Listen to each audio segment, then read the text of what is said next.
that the cost of solar has come down so much that you cannot even buy glass at the price of buying a solar panel that has the glass in it because of the agreements that the panel manufacturer has with the glass companies. So the costs have come down over 100x. This panel back here used to cost probably about $3,000 in today's money, where panels used to be over $100 per watt. Right now, they're about 20 cents per watt. So a huge cost reduction. Yeah. So solar has become competitive with fossil fuel-based assets in the market. Let's discover what people are building in the greater Cleveland community. We are telling the stories of Northeast Ohio's entrepreneurs, builders, and those supporting them. Welcome to the Lay of the Land podcast, where we are exploring what people are building in Cleveland and throughout Northeast Ohio. I am your host, Jeffrey Stern, and today I had the real pleasure of speaking with Rob van Haaren. Rob is a Dutch-born entrepreneur and CEO of Proximal Energy, a Cleveland-based software-as-a-service company transforming asset management for solar and energy storage projects. Rob has long been interested in renewable energy engineering. He holds a master's degree from Columbia University in earth and environmental engineering, in addition to a PhD from Columbia University as well, with a focus on utility-scale energy storage optimization and engineering. He also has over a decade of experience bridging academia and industry, working as a photovoltaic and storage analyst at First Solar. Since founding Proximal, Rob leads a remote AI-driven team to deliver advanced analytics and agentic tooling that help large asset managers optimize performance and reliability in utility-scale projects spanning multiple gigawatt hours of storage. In addition to his work at Proximal, he is also an expert in residence at Bright Energy Innovators, which we've heard about from Rick Stockberger back on episode 161. As you'll hear in our conversation today, Rob is an engineer, a problem solver, and a deep thinker who is passionate about transforming the way society manages utility-scale energy, and we're lucky to have him as a founder in Cleveland. I really enjoyed this conversation with Rob, and I hope you all will as well. Lay of the Land is brought to you by Impact Architects and by 90. As we share the stories of entrepreneurs building incredible organizations in Cleveland and throughout Northeast Ohio, Impact Architects has helped hundreds of those leaders, many of whom we have heard from as guests on this very podcast, realize their own visions and build these great organizations. I believe in Impact Architects and the people behind it so much that I have actually joined them personally in their mission to help leaders gain focus, align together, and thrive by doing what they love. If you too are trying to build great, Impact Architects is offering to sit down with you for a free consultation or provide a free trial through 90, the software platform that helps teams build great companies. If you are interested in learning more about partnering with Impact Architects or by leveraging 90 to power your own business, please go to ia.layoftheland.fm. The link will also be in our show notes.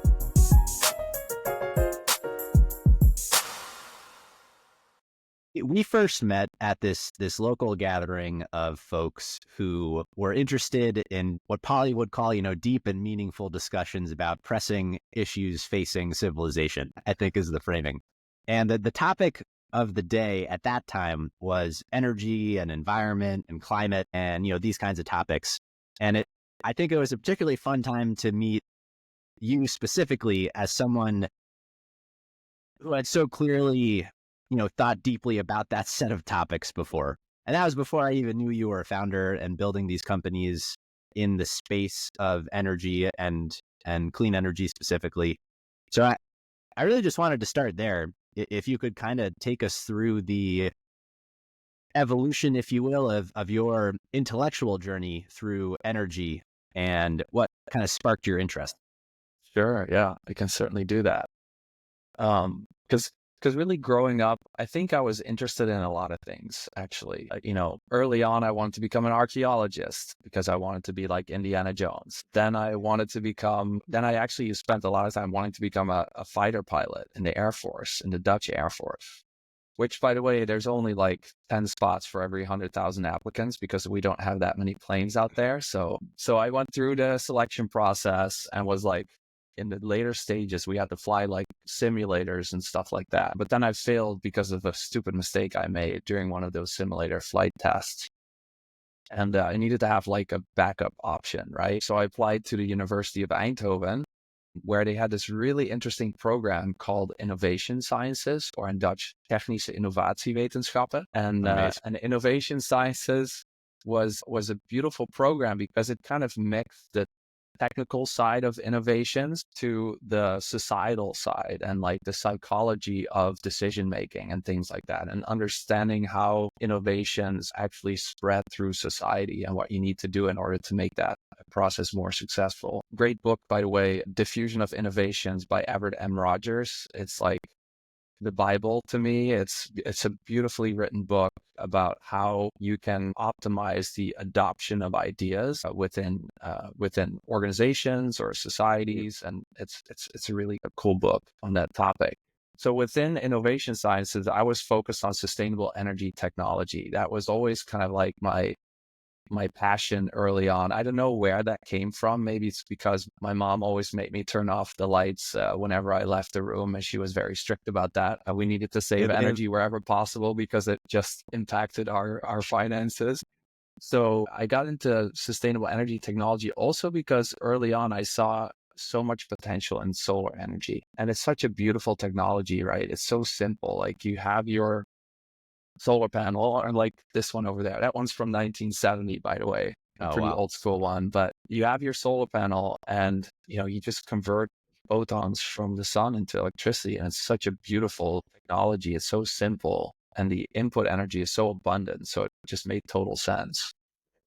So yeah, I got into sustainable energy technology for that reason and started working on all these different projects related to the energy transition, whether it's solar, wind, energy storage, hydrogen as well, and just understanding all of the pros and cons of all these technologies and learning about how we can best implement them in our society and in the energy industry specifically. So yeah, so that was my early kind of move into the energy space. And then after my undergrad in Eindhoven, I applied to Columbia University to the Earth and Environmental Engineering department over there. And I worked on a topic slightly different from the energy industry. It was actually focused on waste management, different composting methods, and like their environmental impact and the economics associated with it, which was a really cool topic. But I noticed during my master's degree that I just wanted to get into solar. So I applied for my PhD program, I applied to a research group in the same department called the Center for Life Cycle Analysis, which was doing a lot of research on solar energy, environmental impact of solar projects. And I spoke with the professor there and just wanted to do work on a topic that was very pressing in order to further grow the adoption of solar technology, which is really the grid interaction of solar power. So that's really, during my PhD, it's really where I started learning about these kind of interactions between generation assets and also load assets on the grid, and how they always need to be balanced at any point in time in order to keep your grid up and running. Yeah. Was there a particular overexposure to solar in the Netherlands, or was just something that you had noticed growing up? And I love the framing, by the way, of its simplicity. I don't remember who had said it, but it sticks in my mind that nature had figured out solar energy a long time ago, and we're just kind of playing catch up to photosynthesis here.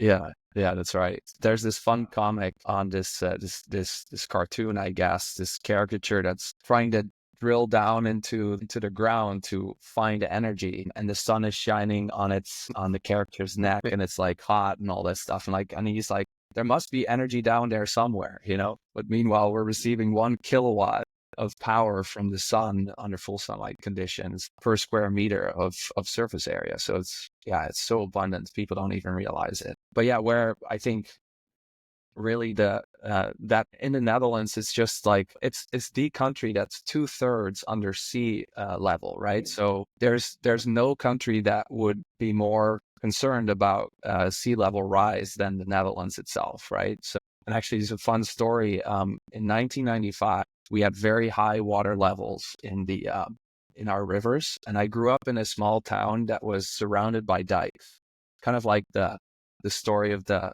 boy that, saved his town by preventing the dikes from breaking by sticking his thumb into the hole that he noticed. What happened was that in 1995, my family had to evacuate because the water level was so high that there was danger that the dikes would be breaking. So we left our house. We tried to move as many things up to the second floor as possible because of, obviously the damage it could do. And then I still remember, and I was 8 years old, right? So I still remember my dad telling me that, Rob, if the dikes actually break and we come back into the house, you're allowed to take the garden hose from outside and then spray the walls on the inside of the house because there'd be like dirt and sand everywhere, right? Yeah.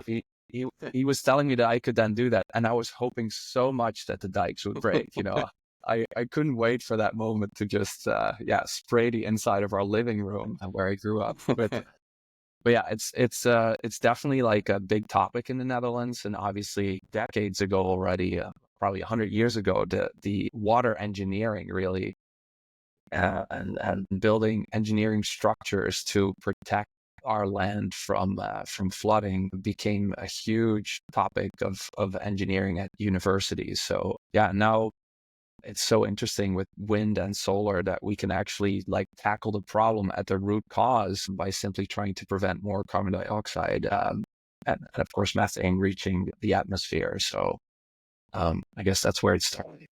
Yeah.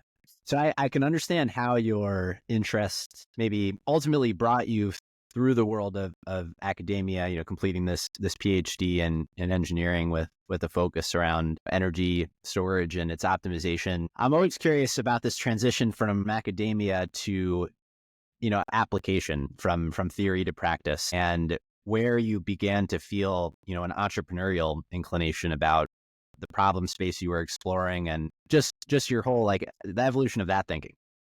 Yeah, that's interesting. And, a lot of people who've completed their PhDs, they end up working in completely different fields, right? They'll join like, consulting company or something like that, and they'll be working on completely different topics from what they actually focused on in their research. But I guess, kind of lucky that I ended up working almost exactly in the same space, in the same industry, same topic as my dissertation. And in fact, during my PhD program, I was actually an intern at First Solar, where I started my career afterwards. I always joke that I still think I have the record longest internship at First Solar because I was there for 2.5 years as an intern, getting to know the company, working together with my future colleagues, because I ended up getting the job there. But it was like the best possible way to transition from academia into a professional career, because first of all, for my interview with First Solar, I literally booked the conference room for my interview myself. And then I sat down with my future boss, and his question was, when can you start? So it was a really easy transition for me. And I was so excited to kind of take all my learnings from my dissertation defense and take that into my professional career, so I could really get a head start, and really start providing value to the company, to First Solar, from the get-go. What were you working on at First Solar? Yeah, so I was it was the coolest job ever. Like, I was an entrepreneur within the organization. My topic was on solar plus storage. Okay. In my dissertation, right? In my PhD. At First Solar, First Solar manufactures cadmium telluride solar panels, actually in Ohio. In Perrysburg, they have a massive manufacturing facility where solar panels are being manufactured. It's a beautiful engineering feat over there in our own state, right? It's pretty fascinating. First Solar, my job was to take the panels that there was actually a project development team as well that was building these projects out in the field. My job was to look at the synergies from combining those large scale solar assets with energy storage systems. And this was like back in 2014, 2015. So we were pretty early on in terms of like looking at combining PV plus storage on the same site. So it's all about like, taking this energy resource of a solar power plant and turning it into a reliability asset.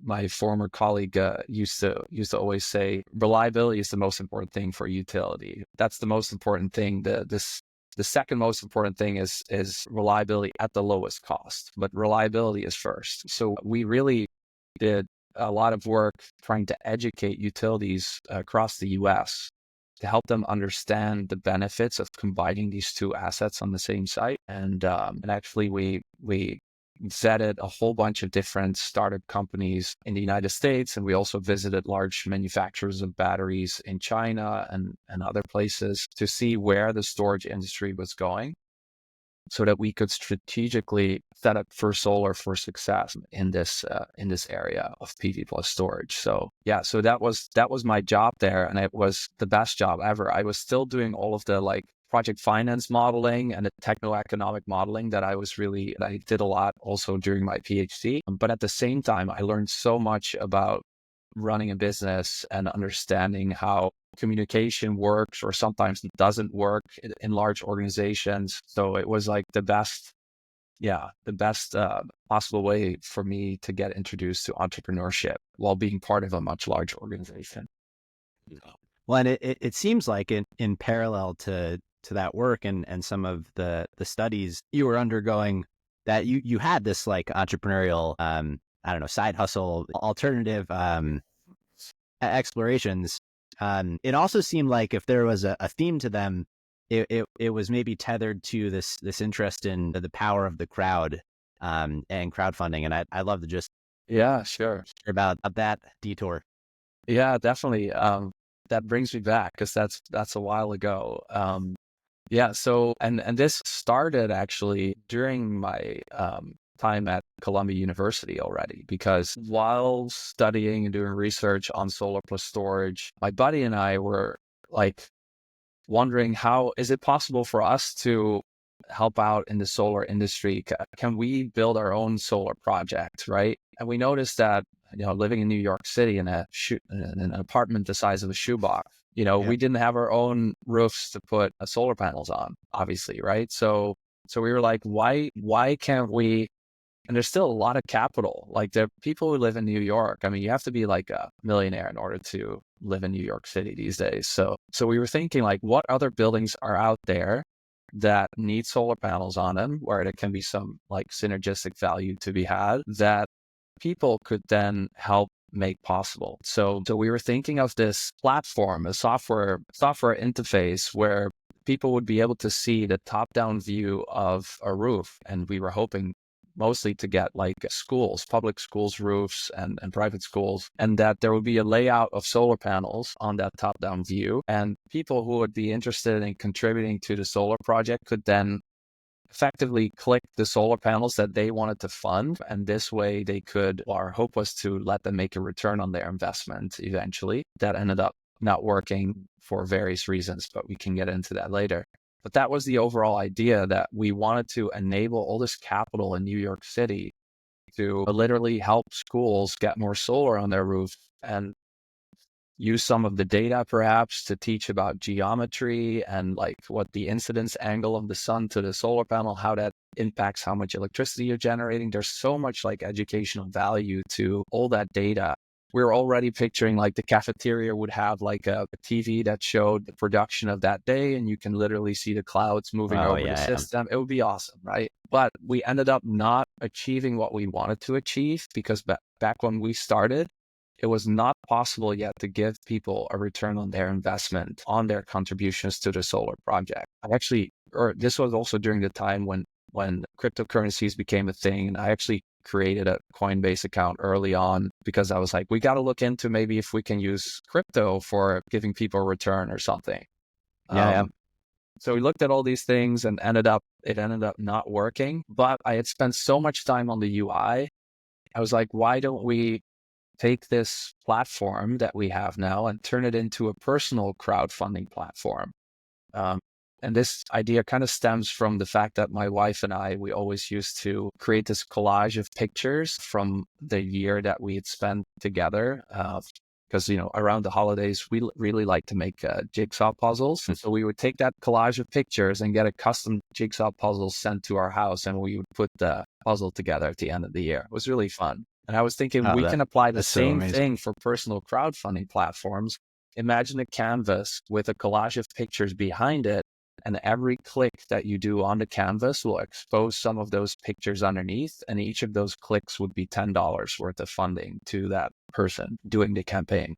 So this can be for surgeries, for weddings, for honeymoons, for any kind of topic. So I spent a lot of time turning what was called Divi Power, which was the kind of solar crowdfunding platform, into coverme.com, which was the personal crowdfunding platform. Yeah. And launched that product and learned so much about entrepreneurship in the process. One of the things was focus on product is good, but you also have to focus on marketing. And I did zero of that. So big lesson learned there.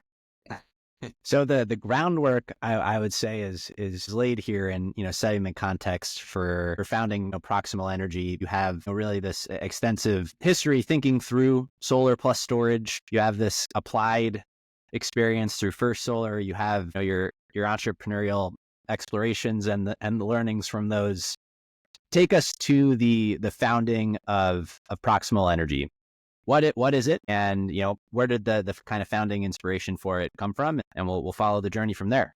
Yeah, sure. So Proximal Energy is an asset management software platform that helps large-scale solar and energy storage project owners to squeeze the maximum possible financial efficiency out of their assets. So basically what we do is we tap into the project data feed. There's a central control room where all the data from all the sensors in these large-scale projects comes together. And then through a connection into that, it's called SCADA system, you can then pull all that data. So this can be up to second by second data from, think about 500,000 sensors throughout the plant. And then, of course, the goal is to make sense of that data, right? And to provide actionable insights for the project owner, but also the maintenance provider, potentially any OEMs, so manufacturers of all the components in the site, as well as EPC companies. So these are the engineering, procurement, and construction companies that are actually building these sites that are interested in the quality of the asset that they put together. So the way we started is because I was doing some consulting in the energy industry for some solar developers and for energy storage companies. And I got to interact with my now CTO, Marcus. And he was talking about how in his job, because he was a performance engineer before, how much he disliked working with our actual competitor in the space and the lack of features they had, how much they were overcharging for their product. And it was just, he was unhappy with it. And he ended up switching away from that provider at his former job. We got together and we were at some point it's kind of like a very unsexy way to start a business. You can start a business because the existing players in the market are not really doing a good job. And we had come from this background of AI and large language models and machine learning, reinforcement learning. So we were so excited to bring artificial intelligence into this space of asset management and just performance monitoring of these big assets, because there's so much data there, not just structured data like time series data, but there's also so much unstructured like contracts and user manuals and offtake agreements and things like that, where of course large language models are perfect for navigating all that information and allowing an asset manager to more efficiently run their assets and do their daily jobs. So basically we got together and we said, hey, why don't we put a plan together for this new company? I put a pitch deck together. We ended up talking to a potential customer who ended up being our first customer. They made a huge commitment to us by giving us some prepaid service fees that are not going to be credited to their account until 2 years later. So we had some financial runway, and this way we basically just started and bootstrapped the company. So yeah, that's the founding of Proximal Energy. To help me and perhaps others gain a fuller appreciation of the problem space, how would you describe what we need to understand about energy and energy management and how this industry has changed over time? And what are the actual problems that you are Sure. helping these companies solve? Yeah. Well, everybody knows that solar has gotten extremely popular, right? Not just on residential and commercial industrial like rooftop systems, but also in these large scale projects throughout the US. And what has happened in the industry is that the cost of solar has come down so much that, I mean, you cannot even buy glass at the price of buying a solar panel that has the glass, in fact, in it, because of the agreements that the panel manufacturer has with the glass companies. So the costs have come down so much, like over 100x. This panel back here used to cost probably about like $3,000 in today's money.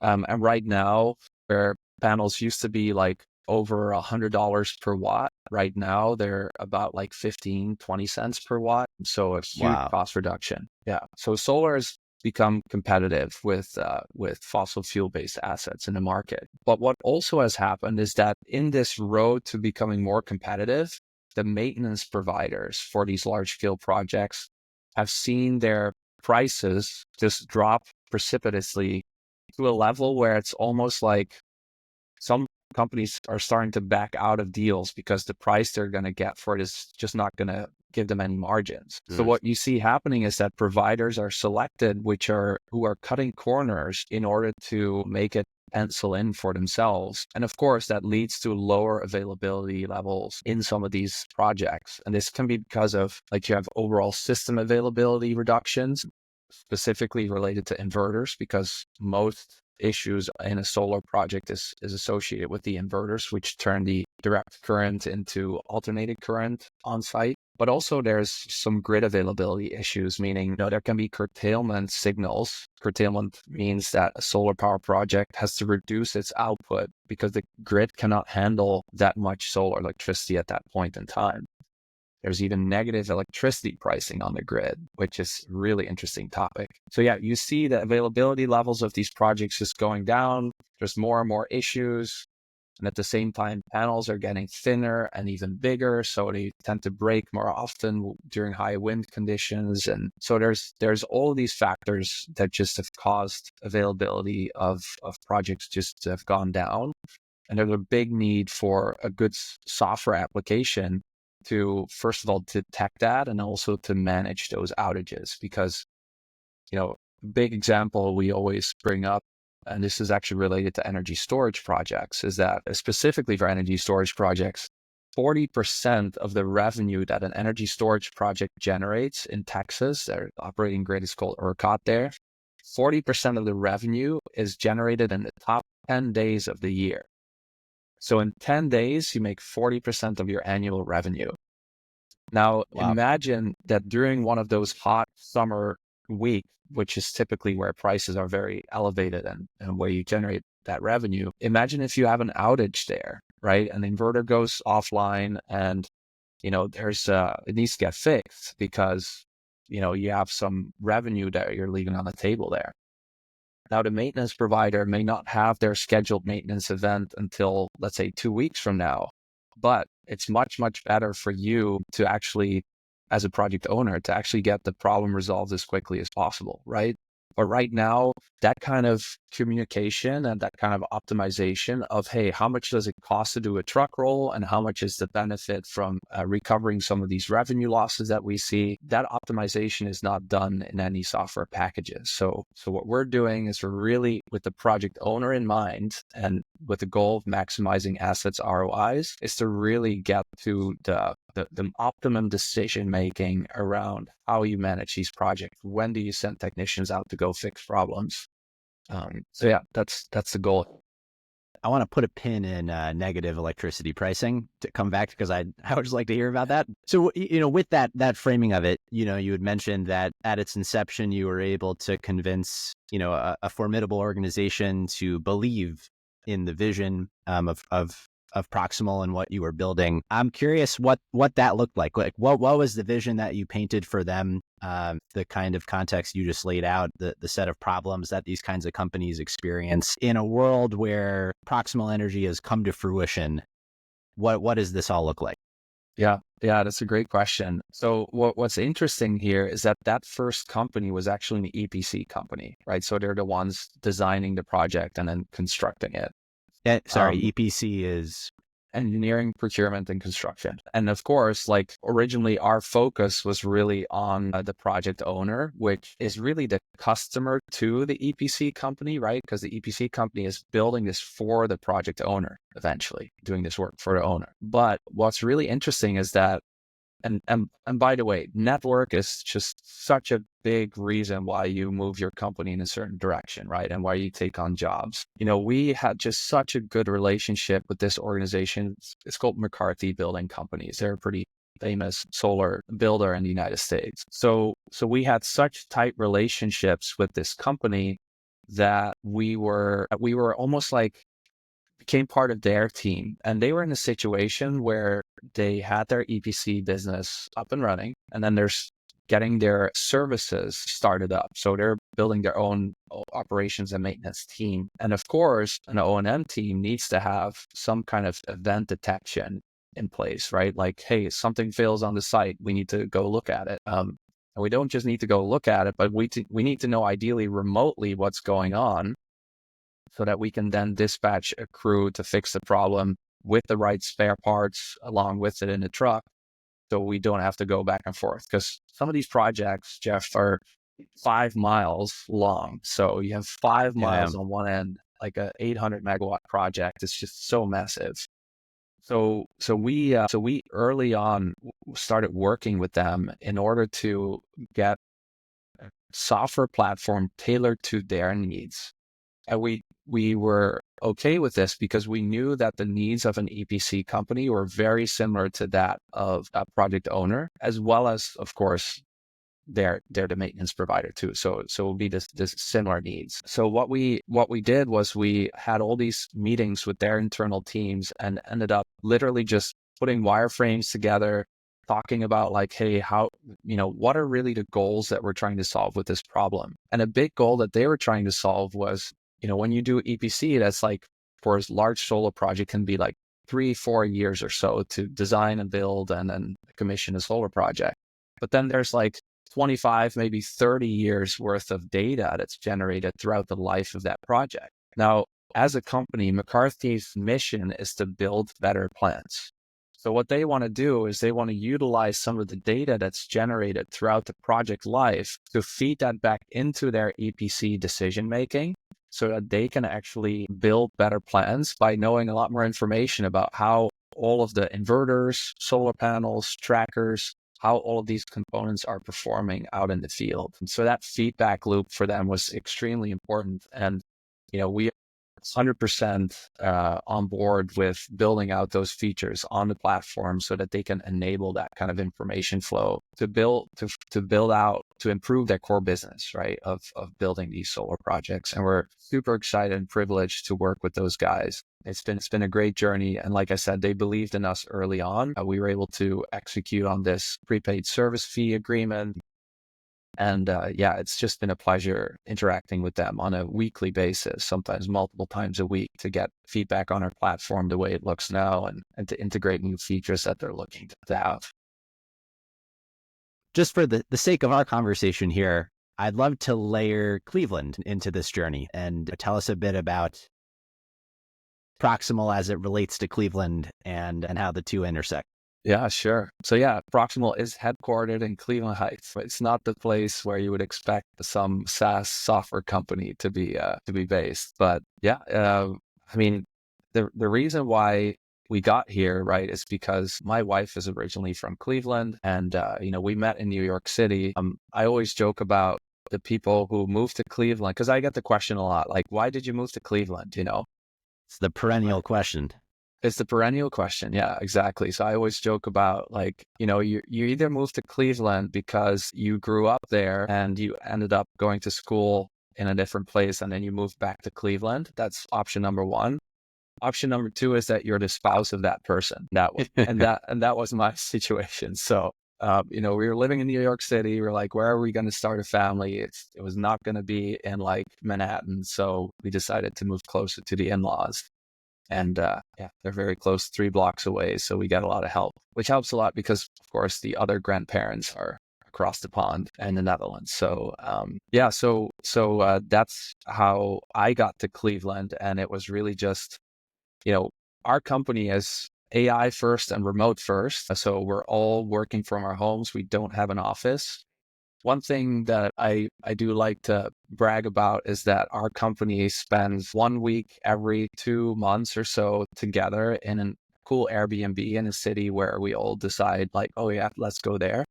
And so we spend good money on like a really nice Airbnb. And as the team is growing, it gets harder and harder to find a place that can accommodate all of us. But it's a really cool way of working because so you can save on a lot of money as a startup and run your company lean by having people work from home, but you are missing out on some of that like company culture and team building. So having this week all together in a very close space, you get to know each other very well. We get to solve some really cool problems together as we kind of brainstorm about some of the new features that we're looking to build out. Yeah, we just end up having a lot of fun there. And so as a remote first company, that's how we do our work. Most of the team, well, 2 other guys are based out of Boise in Idaho, and 1 guy is based out of California. Yeah, we just get together. Sometimes it's close to one of our customers, so we get to actually meet with them in person as well. Sometimes it's in a place that we just want to go visit. So that's really nice. Yeah, and I mentioned AI first, meaning we try to incorporate as many AI features into our platform that our companies or our customers really are looking to have. So we brainstorm with them about new features like, hey, can we implement large language models to review your contracts and to extract KPIs from those contracts that you can then track on the platform? They're like, yeah, let's do it. And we're like, okay, we're going to go for it. So AI first in that manner, but also in the way we work. A lot of our competitors, actually, they're built on top of code bases that are like 15 years old. And it's very hard to build new features on top of that. Plus, they have like a team of hundreds of people. So, I mean, as your company grows, the efficiency of the work that every single employee can get done reduces a little bit. So your per employee output reduces over time because of the red tape and all the silos of communication, et cetera. But we're kind of in a unique spot right here, right? Because we can build our company using AI tools that allow us to code like 10 times faster than we otherwise would be able to do. Plus, we keep this knowledge of what everybody's working on in a very small group. So the efficiency of building out a platform, hats off to the rest of my team because they're really the stars in the product development side. They've built an amazing platform in a very short period of time that now competes with some of these other platforms that have hundreds of people that have worked on it in the past for many years. And we're 1 year old. So yeah, we're moving very quickly. And I think the timing is just perfect in this AI era of coding very quickly and building out your platform. What are you most excited about looking forward? I know you've, since been able to bring on quite a few other partners to the business at gigawatt level scale of energy. What does it look like going forward? Yeah, sure. Well, I'll tell you, I was watching some videos of Optimus, the humanoid robot that that Tesla is building. There's one video that just came out that blew my mind, where the robot was like walking down kind of a hill with some like wood chips on there. It was like basically like some soil and mulch. And at some point, the robot, and I think what I read was that the robot was effectively blinded, that it was not using its vision capabilities. It was basically walking without, like as a blind person, effectively. And at some point, the left foot of the humanoid robot flipped. And if you look at this video, you see the robot acting in a way that a human would, in the exact same way, using your arms in order to stop you from falling and using the other foot to regain balance. And it actually prevents it fall after it flips with one foot.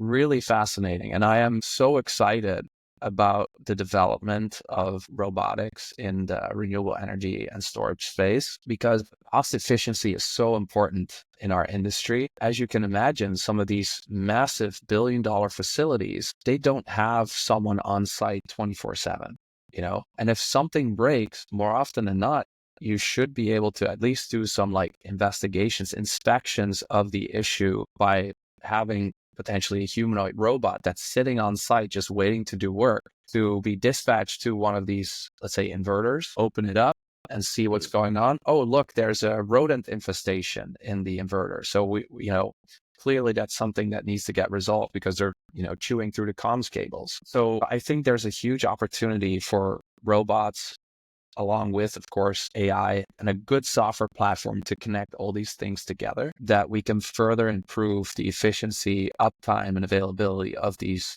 large-scale solar and storage sites. And we're even going to get to a place where those robots will literally be installing the projects themselves. I think that might be, to a lot of people, a very dystopian future, but I think it's really going to be beneficial to really make solar and energy storage even more cost competitive than it is right now in the market, so we can help get fossil fuels out of the picture more quickly. So I'm really excited about that future. And as a software platform that is AI first, I'm going to be the first one to pre-order an Optimus robot so that we can start messing around with it and having it fix things on site. Well, with that in mind, I always love to ask ultimately what success looks like for you, both personally, what's motivating you through all this, and through the vehicle of Proximal Energy. When you think about long-term vision for renewable energy management, kind of the integration of AI into this whole space and the work you're doing in shaping that future, what's really the impact that you hope to have looking back? Yeah, that's a great question. I think overall our definition of success should be able to get measured through the impact that we can have on the ROI of assets of our customers, right? If we're able to make the projects of our customers to be more economic, financially efficient, to have higher returns, then that is the goal that we're going after. And of course, what that means is that if solar and storage projects become more financially viable and financially attractive, you'll see more money flowing into this space so that we can accelerate the adoption of renewable energy. However, I think with especially as a startup and as a pure customer focus, in the short term, we want to make the lives of asset managers easier. Because right now, an asset manager will have like 20 or 25 projects under their supervision, and it's almost impossible to keep track of all of these projects and all the issues that are happening on site. There's like hundreds of email threads in their inbox, one associated with every single issue where they need to know what's going on. Like, you can imagine, it's such a beautiful combination of structured and unstructured data, where if you pull those two things together and you build the right tools around it from a large language model perspective and from a data analytics perspective, you can really provide asset managers with the ability to manage perhaps 2 or 3 times the number of projects and actually get better output on all of those projects itself. So yeah, we're looking to make the lives of our customers easier. And one thing as we build out new features, and I love this about our company, the product developers, the software developers in our company that are building the tools, that are building new features, they're the ones first presenting it to our customers, right? There's no layer of like sales engineers or something in between. Having that direct interaction with the people that do the work and the people who benefit from the work that they do, building out these things, is such a inspiring and rewarding moment when that happens. When you see people like, oh my gosh, this always takes me like 3 hours a week and I hate doing it. Now it's a single click of a button, It's just, yeah, it's a really nice feeling. Yeah, we just like to fix things for our customers, make their lives easier, and allow them to be more efficient. Yeah. I do think that feedback loop of as an engineer, as a product builder, seeing the feedback and the immediacy of it and the impact that it has on the customer, it's such a powerful motivator and way for you to Yeah, empathize with your customer. yeah, for sure. So I feel like it was pretty inevitable in building both a company in the energy space and also doing it in Cleveland that you would cross paths with Bright at some point in this journey. So tell us about, the work you're doing with them and Yeah, and sure. just their role in the ecosystem here.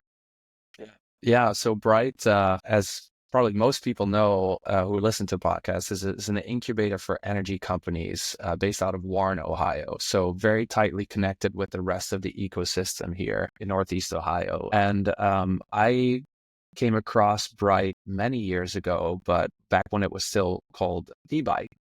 And I was so excited about this organization, but didn't actually get to interact with them more closely at a later stage. I met with Jing at some point, who is currently I think she's the program director at the organization and now I believe managing director, if I'm not mistaken. But we sat down together for coffee and she basically sold me on, becoming like a mentor to other young entrepreneurs, perhaps still students who are at the university and they have an idea and they want to, see if they can build a company around it. And I think it's a really amazing opportunity for me to interact with some of these other crazy people, because I think a lot of entrepreneurs have to be so obsessed with the problem that they're solving, like to a level that you could consider them to be crazy. And I get to actually use some of my experiences, teach them to iterate and to be in constant contact with your customers, like the lessons I learned from my crowdfunding companies. And so I'm an expert in residence there. I don't like the name expert in residence, but whatever. I help them out with their value propositions. I really love working on pitch deck with some of these companies together, and financial projections. So I have a really cool template that originally stems from Air CFO. Shout out to folks from Air CFO. It's a really nice open source, like Google Sheets based model that I actually help other companies with getting it populated so that they can get their due diligence materials together for fundraising. So yeah, I really enjoy working with Bright, and there's so many smart people in that team. And of course, this focus on energy is where I belong, where my passion is. And yeah, I'm excited to spend more time with them. I definitely have like a limited period now that my startup is doing pretty well, but I try to spend as much time as possible to give back to the new generation of entrepreneurs. What do you feel have been the greatest of earned learnings that you've taken with you in the journey thus far? It's hard to kind of offer blanket advice, with your teacher hat on. What would you advise yourself? Yeah, good question. Well, definitely the aspect of getting your product out to the customer and just iterating based on customer feedback. I mean, it's really a big learning I had from that crowdfunding platform work that I did. Also, marketing is equally as important as building a product. We're actually trying our best to build publicly. So on LinkedIn and other platforms, we try to talk about what we're building and like get people's feedback on what we're building. I think that's another big learning that I think I have had personally, because I'm more of like an engineer who's like very product focused. Yeah. And aside from that, I think inspiration, I think, is such a key aspect, right? Yeah. As an entrepreneur, of course, you are the one who is passionate about your company and the business you're building, but you also need to inspire the people that work for you at the company. And that starts out with hiring and simply selecting the right people for the jobs. And I think we're so lucky with the team that we have, where every single person on our team is just so driven to, again, help our customers with making their lives easier. To be honest with you, like from an inspiration perspective, I have to do very little because they're already inspired. But what I noticed from especially my job at First Solar, that I worked very closely with, of course, my manager at the time, Scott, and the CTO, Rafi, and they were just two extremely inspiring people to work for, like giving you credit in front of customers. And like, to me, that was such a big help. And I try to now, do some of that in our own company so that I can give people the credit when they deserve it. Because obviously a company is built on top of great employees. So built by great employees. So that's what I'll state as learnings. Excellent. In the spirit of learnings, I did want to ask about growing up and the influence of the Netherlands in your, philosophy and approach, because, well, I mean, candidly, I've always just found the difference in cultures, particularly as it's applied to entrepreneurship from people who have had the experience of growing up somewhere else and now building here in America, but specifically also in Cleveland, always just to be really fascinating. So, what you feel is distinct, if anything, about, that culture and how it's influenced your approach to building. Yeah. Well, I'll have to say that, I've been in the United States since I was 21, old enough to party, I say sometimes, from the Superbad movie, McLovin. But so I guess I didn't spend a lot of time in the Netherlands being surrounded by other entrepreneurs. So of course I know some entrepreneurs, and actually a guy in my friends group from back home, he started a beautiful business in fitness centers and gyms in my area where I grew up. I mean, at least what I noticed in him is like how driven entrepreneurs are around the world, right? No matter where you are, in order to run a startup, in order to get it off the ground, you need to be super driven. You need to be willing to work until late in the night while other people are, at the bars having a few beers.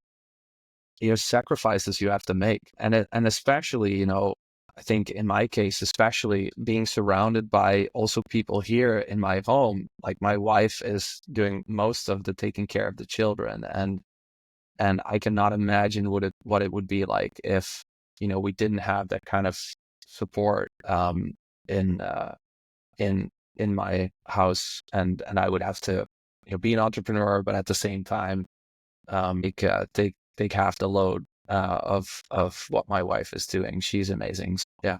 I think that's the case no matter where you are in the world. You just need to be super driven.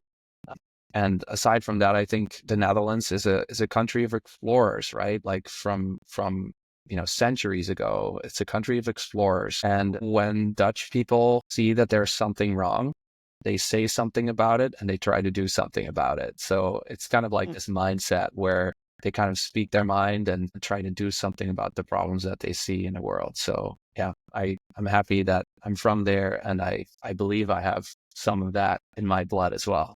Yeah. Absolutely. What do you take with you from competing at a national level in the Dutch championships of air rifle shooting? Oh my gosh, I can't believe you found it was it on my I found it. profile? Nice. Yeah. Yeah, when I was 11 years old, I was playing soccer and tennis. And then my mom said, "Rob, did you know that there's a shooting range in our hometown?" I was like, "No, but that sounds really cool." So I did I think I did a talk about firearms or something when I was 12 years old in my class. Like I was teaching people about guns. It was crazy. But I ended up going there, and the guy told me that, I could start shooting air pistols there. So I started going there every Tuesday or so and learning about it and just practicing. At some point, switched over to air rifle, where my coach at the time, he was really into biathlon. Like his daughter was, I believe, the Dutch champion at biathlon, which it's not a big biathlon country because it's flat and there's barely ever snow. Yeah.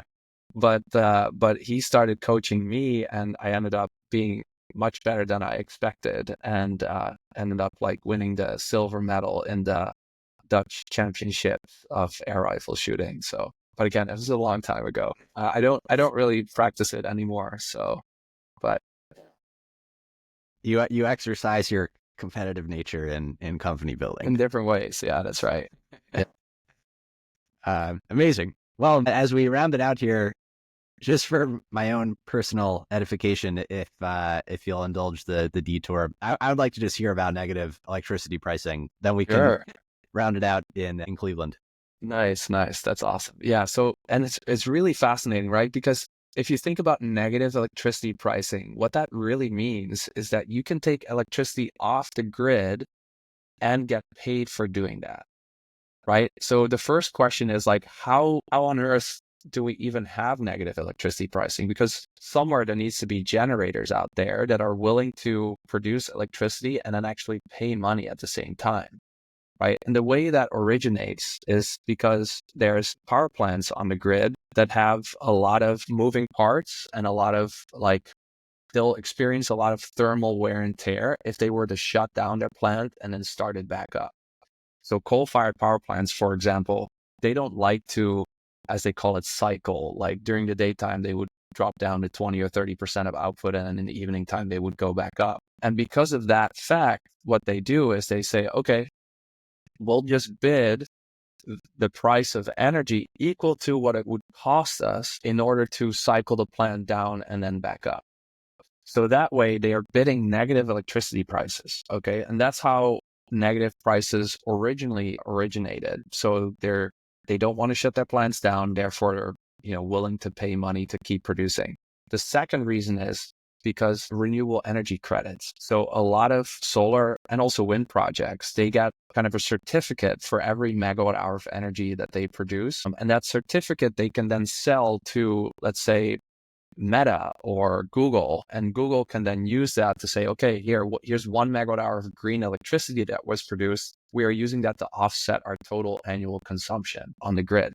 Renewable energy credits, of course, they're worth something, right? So if a REC is worth $10 a megawatt hour, then if you're a solar power project and you're capable of selling those things for $10 a megawatt hour, because of your zero marginal costs, you're going to bid into the market at negative $10 per megawatt hour, right? It doesn't make sense for you to bid $0 because if the price ends up closing out at, -2, you're not producing and you're missing out on $8 because you could have sold that renewable energy credit. So the negative electricity pricing, it's happening more and more often because more zero marginal energy is entering the grid through solar and wind. And they tend to also produce all at the same time. Of course, for solar during the midday period where the sun is out. And typically it's on spring days where there's not that much in AC loads on the grid. And you see just solar's producing so much power that there's just leftover electricity. And therefore you're seeing these pricing go negative. Now, what that means is that in terms of the future, we need to be okay with more solar getting curtailed. More solar is going to just get wasted. Plants are going to be shut down, let's say 50% if there's not more energy necessary for the grid. And this is something, of course, that can be resolved with energy storage, right? Because the more negative electricity pricing you have, the more economic it becomes for storage to charge using energy and get paid for that, and then discharge during times when prices are high and get paid again. Right. So storage is going to be huge, and solar still outpacing storage at this point in time in terms of added capacity. So we're only going to see more curtailment and more negative electricity pricing. I have one more energy question.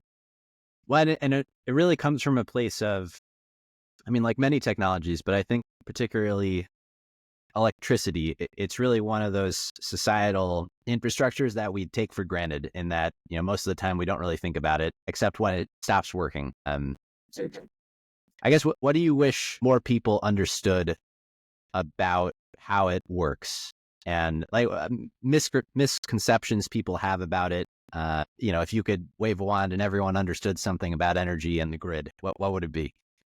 Well, the thing that bothers me the most is that a lot of people don't know what the difference is between power and energy. And my fellow PhD buddy Garrett and I always used to send screenshots of sometimes even energy companies that are selling a product, an energy efficiency product, and they get it wrong.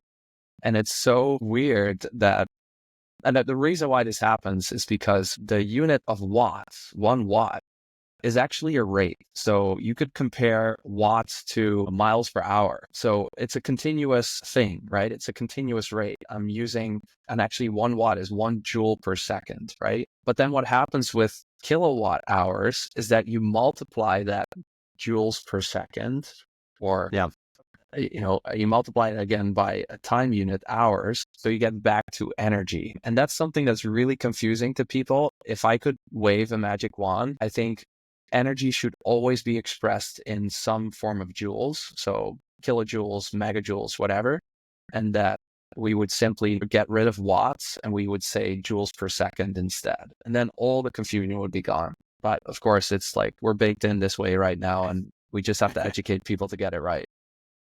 Yeah. No, that's a great point.